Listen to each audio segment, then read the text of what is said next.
السلام عليكم ورحمة الله وبركاته. وإذن سلام أصحابتيدا صاحبتيدا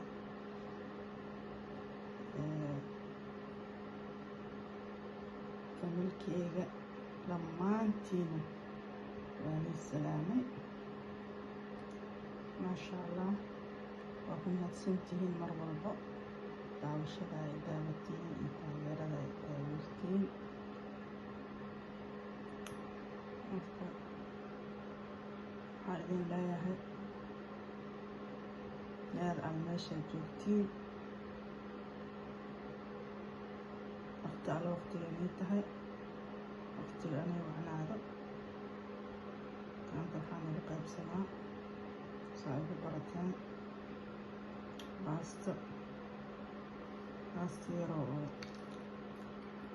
farmaajo lagu sameeyey. ciyaalka aaday u jecel yihiin, isugu yar iyo liina loo sameeyey. markaasaan ugu qaybsanaa. mahadsantihiin meel aan meesha aad joogtiin. insha allah subscribe-ka wada, share dhaha, like dhaha.